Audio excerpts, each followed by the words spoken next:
Okay, we're going back to Brazil for a UFC fight night. I was really excited about Charles Oliveira versus Fiziev, but Fiziev's my kind of fighter, right? Like he obviously has a traditional background. Excuse me, that they don't really talk about because traditional martial arts backgrounds aren't fun and exciting, especially in the fight game.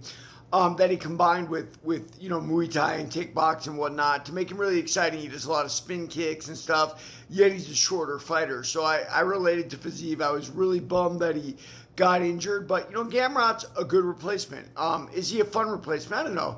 Gamrot's essentially a wrestler, right? A grappler that does stand up in a very grappling style, and wrestlers have their own way of doing stand up. Very back hunched over, a little lower with big overhand rights or lefts, depending on their stance. So we're gonna see how Oliveira's stand up, which is really kind of a cool mix of Muay Thai. He stands very straight up and down because he doesn't care if you take him down. You put him on his back, you're in his world. So we're going to see his elbows and knees from that stand-up Muay Thai stance versus Gamrot's bent-over wrestling stand-up stance. And hopefully we get to see him on the ground. Davidson Figueiredo, great fighter. I loved his last fight with Peter Yan. Very, very close fight, very tough fight. We'll see how he does tonight. But look, the Brazilians don't always do well at home. I remember was it 6-7 years ago when they had Anderson Silva fight Jared Cannonier in Rio, and I understand why they want to fight there. It's their spiritual heartland, and it really is a spiritual heartland of mixed martial arts. I remember before BJJ and before MMA. I mean, BJJ was around, obviously, but it wasn't really talked about or known, especially in the United States. Martial arts were all silos, and every master said, my style's better, this style's better.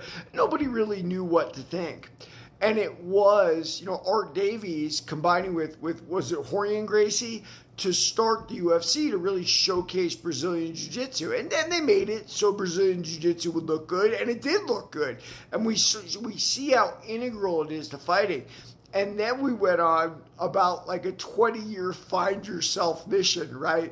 Where people started thinking boxing didn't even work anymore. And people were starting to think that stand-up fighting in general was all just a waste, which me being a stand-up fighter, that kind of hurt my ego a little bit. I remember magazines had like Grappler's Edge and whatnot. But it all started in Brazil with what was judo, which the Brazilians made completely their own because Brazilian Jiu-Jitsu and judo almost don't resemble each other. I would go so far as to say judo's got the best takedowns in martial arts, and Brazilian Jiu-Jitsu's got terrible takedowns, which shows you how they evolved so differently from one another. Now, obviously, they're all part of each other, right? So if you got perfect BJJ and perfect judo, you are essentially, you're the complete machine. Like, ideally, a BJJ practitioner should have perfect judo, but there's just not enough time for everything in the world, which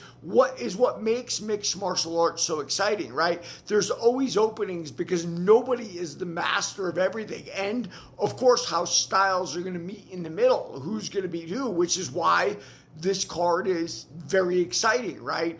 I think BJJ was very important for martial arts to find itself, to see what actually was effective. And we've come full circle, if you will. And I had an interesting conversation with a Navy SEAL training partner of mine last week. I won't mention names. I mean, his name is Greg. He's an awesome guy. But we were talking about, higher level BJJ people and maybe them not being able to actually fight and defend themselves. And I smiled back at Greg. I said, Greg, all it is karate reinvented. We've come full circle, right? So now you got people who may be BJJ black belts that makes them feel like they're really tough, and they aren't necessarily really tough, right? They might not be able to defend themselves. And the same thing, like when BJJ first came around with MMA, everybody thought, oh, BJJ is the only way to defend yourself and the only way to be tough. And it's funny to me, MMA as a style, right? Like, so in the beginning, it was diverse styles coming together, fighting it out to see who was best, and BJJ winning in the beginning, then wrestling taking over, then finally striking arts finding themselves. And now, what is there? And so Bruce Lee talked about that in Jeet Kune Do. Be formless, be shapeless, right? But the more shapeless you get, it creates a form again. Now there's a form of MMA fighting, which includes wall fighting because of the cage and whatnot. So these things that happen, people back in 30, 40 years ago, oh, karate's useless. They're black belt like we do. Well, the same thing's happening to BJJ, right? Like these things happen. And I think what that comes down to is martial arts are certainly not all about fighting, right? Martial arts are about taking the lessons you learn in martial arts and how difficult they are and whatnot and applying them to real life. So the fact that we might have that now doesn't really make a difference, right? Like one way or the other, how good somebody is or whether they can defend themselves. That's not the real purpose behind martial arts. But I tell you what, it's a lot of fun watching people fight. That's why we're going to watch tonight. Everybody like and follow from Learn the Fight.